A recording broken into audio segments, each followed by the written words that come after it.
문재인 대통령이 코로나19의 피해 최소화와 함께 경제 활력을 되찾을 수 있는 강력한 대책을 마련해달라고 당부했습니다. 정부는 이번 사태로 경영 여건이 급격히 악화되고 있는 항공과 해운, 관광, 외식 업종이 자금난에 시달리지 않도록 정상 영업할 수 있는 긴급 지원책을 내놨습니다. 염현석 기자입니다.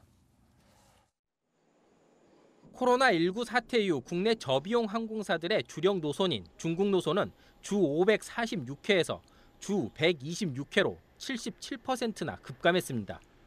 최근엔 동남아로 감염 여파가 커지면서 2월에만 동남아 노선은 20%가량 운항 횟수가 줄었습니다.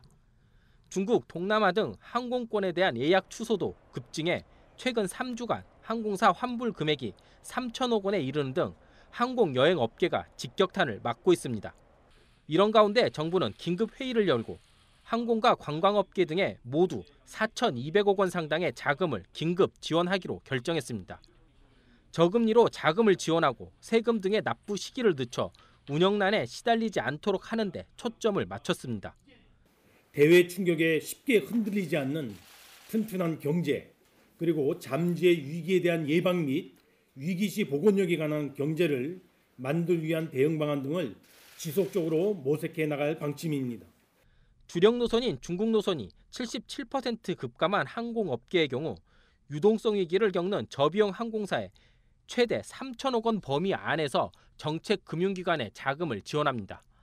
항공사가 운항하기로 한 노선의 운항 횟수와 시간을 제대로 채우지 못하더라도 올해에는 관련 권한을 회수하지 않고 공항 사용료도 납부 기한을 3개월 미뤄주기로 했습니다. 해운업계에는 600억 원 규모의 긴급 경영 자금을 새로 만들어 지원합니다. 또 항만 시설 사용료와 여객 터미널 임대료는 운항이 일부 재개될 때까지 전액 깎아줍니다. 관광과 외식업에 대해선 금리 인하와 재산세 인하, 지역사랑 상품권 발행 규모 확대 등 지원 방안을 마련했습니다.